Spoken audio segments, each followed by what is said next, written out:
16-ամյա տղան Արսենալին չեմպիոնություն ա բերում։ Ոնց կարա տենց լինի։ Ռեալը անկախ իր կամքից նմանվում ա Բարսելոնային։ Լապորտան ընտրություններին massական լցոնումներ անում ու չի պատժվում։ Չելսին հույսը դնում ա սնահավատությունների վրա ու բաժանորդագրվեք ալիքին, որ մնանք ալիքին։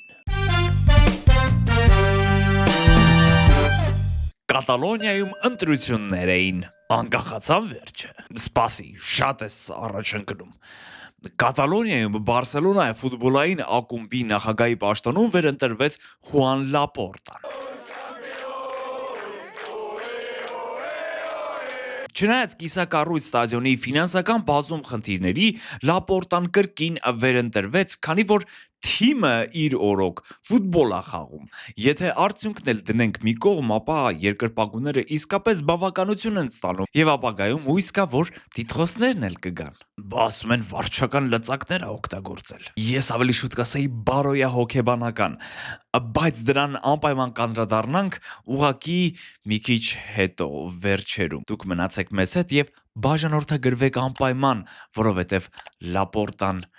կնեղանա։ Իսկ Բարսան խնդիր չունեցավ Սևիլիայի հետ խաղում ու դա բնական ա, որովհետև Սևիլիայում արդեն իսկ սպասում են, թե երբ ա Ռամոսը գալու առնի ակումբն ու ամեն ինչ դզի։ Սևիլիան շատ ճնշված վիճակում էր եւ պարտություն կրեց 5-2 հաշվով։ Ռաֆինյան դարձավ հետտրիկի հեղինակ, Կանսելուն 2-11 մետրանոց վաստակեց եւ 1 գոլ խփեց։ Արխիա Սևիլիան այդքան վատ վիճակում։ Բայց այս անգամ Իսպանիայում Բարսելոնայից ու դաժե Ռեալի խաղից ավելի հետաքրքիր էր Ատլետիկոյի խաղը, որը մրցում էր Խետաֆեի հետ։ Ու հիշում եք, չէ, Խետաֆեն համարվում է ամենակեղտոտ խաղաոճ ունեցող եվրոպական թիմը, երևի թե ավելի կեղտոտ, քան գլոբի սմբակներն են։ Ես ստաբիլ պետիկյուրի եմ գնում, ժամանակակից ընձուղտ է։ Բայց ահա Խետաֆեի խաղաոճը մաքրել հնարավոր չի, որովհետև իսկապես նրանք հակաֆուտբոլային են։ Չնայած արդյունքի հասնելու համար ասում են ոչ մեկին չեն մեղադրում, բայց դրա մեջ չեն խորանում։ Ուղղակի, եթե հիշում եք, Ռեալի հետ նրանք ջարդեցին, կոտրեցին խաղը պուճուր մանր կեղտոտ ֆոլերով եւ արդյունքի հասան հաղթելով 1-0 հաշվով։ Ատլետիկոյի հետ դա չստացվեց, քանի որ ատլետները միանգամից խաղի սկզբում կարողացան հաշիվը բացել։ Մոլինան ոչ միայն բացեց, այլ նաև փակեց հաշիվը։ Շքեղ գոլ էր։ Ու քանի որ պլան A-ն չէր աշխատել, Խետաֆեն անցավ պլան B-ին, բարձրանալով կեղտոտության նոր մակարդակի։ Ախր ոնց ասեմ, ես մի քիչ ամաչում եմ, ես չեմ կարող ձևակերպել այս երևույթը։ Գլոբ կարողա դու ասես։ Դե գլխից բռնեց ու երկարավզի կար։ Դե մեկնաբանությունները տարբեր են լինում։ Օրինակ Խետաֆեի գլխավոր մարզիչ Բորդալասը լրիվ ուրիշ կարծիք ունի։ Չեմ կարծում, որ մեր ֆուտբոլիստը կանխամտածված քաշել է մրցակցի հավկիթները։ Ու այս խոսքերը կարդալուց հետո ինձ անմիջապես պատահեց այս վիդեոն։ Ազնիվ խոսք։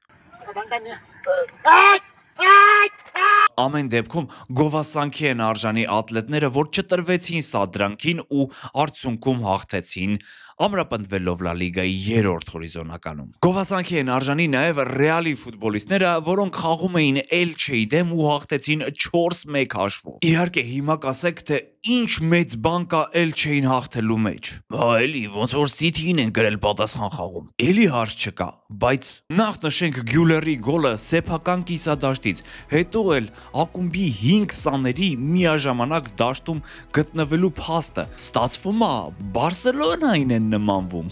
Ու շատ հաճելի է, որ դա ինքնանպատակ չի։ Տղերքը իրոք օգուտ են բերում։ Ինչպես օգնում է ու միշտ է դա անում Վալվերդեն, վերջերս էլ գոլերով։ Սիթիին 3 հատ մխելուց հետո էլ մի հատ հրաշք խփեց Էլչեի դարպասը, ու մինչ մենք բոլորս համաշխարհային գիտնականներով փորձում էինք հասկանալ, թե որն է Ուրուգվայցու այս արդյունավետության գաղտնիքը, կինը սթորի արեց լուրջ ինսայդով։ Ես հասկանալով, որ ամուսնուս լավագույն մարզավիճակը գալիս է, երբ ես հղի եմ։ Հղիության մասին հայտնելու ավելի օրիգինալ ձև ես չեմ հանդիպել։ Տեսնես, սեռը իմանալուց ինչ ձևով կհայտնի։ Դե եթե երկնագույններին մի 3 հատ էլ խփի, ուրեմն տղա է։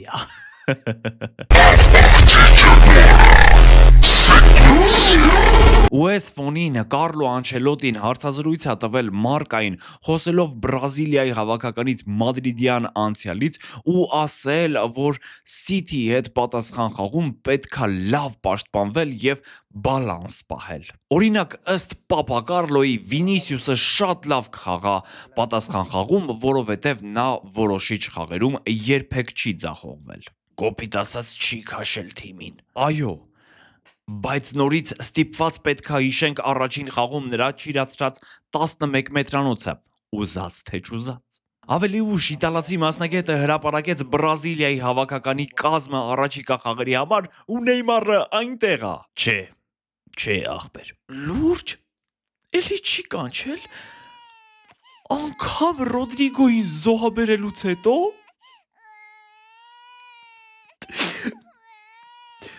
Լավ,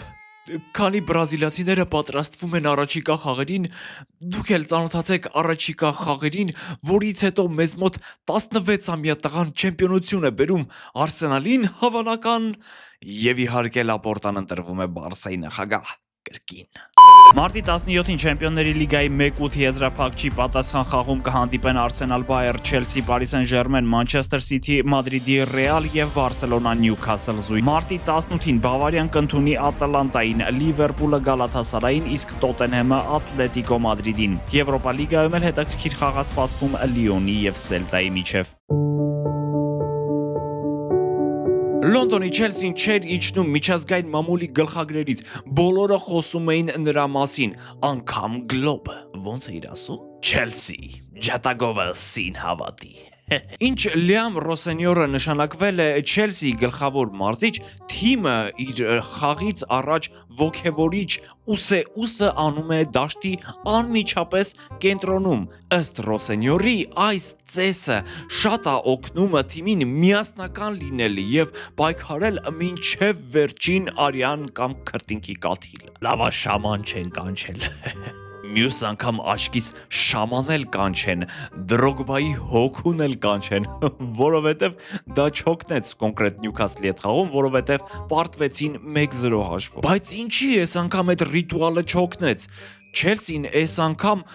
նորից այդ շրջանը կազմեց, բայց այս անգամ մրցավարին ոնց որ կալմեջ արեցին։ Քոլ Պալմերը գրկեց նրան։ Ռիչ Ջեյմսը երևի մի 2 կոպեկ դրեց նրա գրպանը, բայց մեկը ոչինչ էլ չօգնեց։ Նախորդ թողարկմանը ասացինք, որ Արգենտինան եւ Իսպանիան ամեն մեկը վերմակը իր կողմն է քաշում ֆինալիսիման անցկացնելու վայրի որոշման համար։ Ով գրեց։ Ոչ մեկ։ Վերմակը ճղվեց։ Մի քանի օր առաջ UEFA-ն եւ FIFA-ն հայտնեցին, որ այս խաղը չեղարկվում է, քանի որ երկու երկրների ֆեդերացիաները այդպես էլ համաձայնության չեն եկել խաղի անցկացման վայրի մասով։ Տխուր է։ Ինչի՞։ Դե Մեսին տենց էլ չի տեսնի, թե իր պեչատած պասպորտը ինչքան է մեծացել։ Անգլիայի Պրեմիեր լիգայի հերթական տուրում հանդիպեցին Լիվերպուլն ու Տոտենհեմը։ Եթե մի քանի տարի առաջ այս թիմերի հանդիպումից կրակ էր թափվում, ծխի հոտ էր գալիս, ապա հիմա ադար։ Կոմա Տոտենհեմը կարողացավ վերջին վարկյանին, վերջին րոպեին գոլ խփել եւ ոչ ոքի պոկել Լիվերպուլից, որը Սյորլոտի այն բանից չունի, որ քաշեն։ Դե հերիքա էլի։ Լավ, բայց այս խաղում մի հետաքրքիր դրվագ էլ եղավ։ Խաղից հետո Տոտենհեմի գլխավոր մարզիչ Իգոր Տուդորը գնում եւ առաջին պատահած ճաղատ մարդուն փորձում է ողջագուրվել, կարծելով թե Արնե Սլոտն է։ Բայց արդյունքում պարզվում է, որ այդ մարդը իր շտաբի անդամներից է։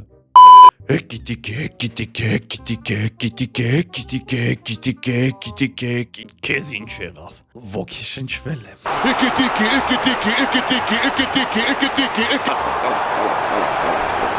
Վերջում էլ ասում է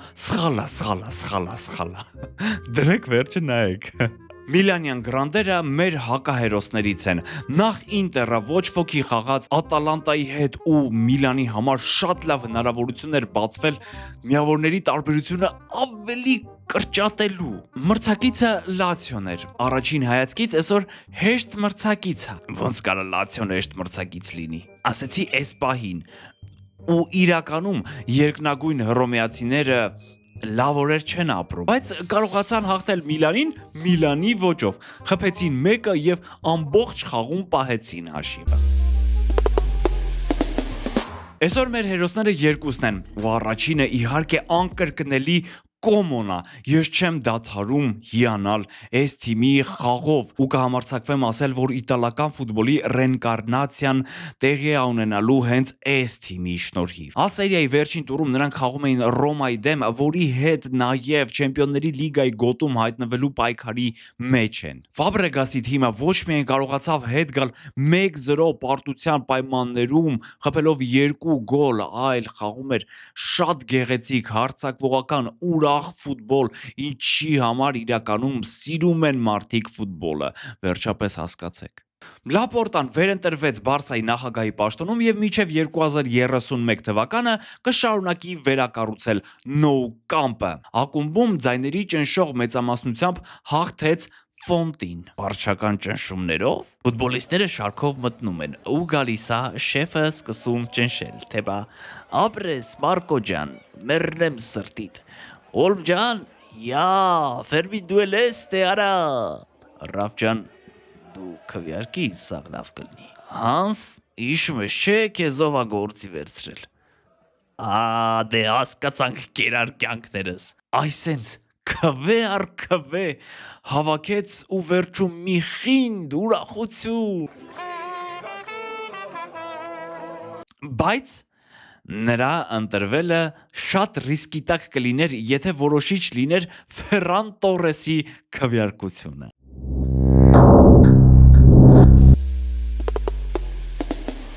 Մաքս Դոմանը Էվերտոնի հետ խաղից հետո մտնում է դպրոց։ Տղան զինագործներին գուցե հավանական չեմպիոնությունը բերեց, հասկանում եք։ Մինչև նրա դաշտ մտնելը Արսենալը չէր կարողանում գոլ խփել Էվերտոնին, չնայած հանուն արդարության ֆուտբոլ էր խաղում, հաճելի էր նայել։ Ու Արտետան փոխարինման է մտցնում Դոմանին, որին մենք շատ շուտվանից ենք նկատել եւ խոսել նրա տաղանդի մասին։ Իրականում Գլոբն է առաջինը նրան նկատել, երբ նա խաղում էր դեռ ակումբի ակադեմիայում։ Վերադառնանք Մաքսին, որը միանգամից ակտիվացրեց Արսենալի խաղը հարձակման գծում ու արդյունքում նրա փոխանցումից հետո Պիկվորդը հասավ իր վատ խաղի պիկին ու սխալվեց, արդյունքում Գյոկերեշը գոլի հեղինակ դարձավ ու դրեց իր դիմակը։ Մի 2 րոպե հետո Դոմանը ստացավ գնդակը սեփական կիսադաշտում, արագացավ, ինչպիսի թեթևությամբ անցավ բոլորին եւ խփեց կարիերայի առաջին գոլը դառնալով Արսենալի ամենաերիտասարդ ֆուտբոլիստով նման հաջողությանը հասնում ու ընդհանրապես եկեք հիմա հասկանանք, որ City ոչ ոքի պարագայում Արսենալի չեմպիոնության հավանականությունը հասնում է երևի մաքսիմումի։ Այսքանից հետո չեմ կարծում, որ ինչ որ մի աղետ կլինի ու Արսենալը կկորցնի չեմպիոն դառնալու հնարավորությունը։ Գրեք այս մասով ձեր կարծիքը, շատ հետաքրքիր է։ Անպայման նաև բաժանորդագրվեք, որ Մաքսը շուտ մեծանա։ Բա 16 տարեկանը սենց ընկերուհի կունենա։ Արա դա մայրն է։ Սա լրիվ քցել է։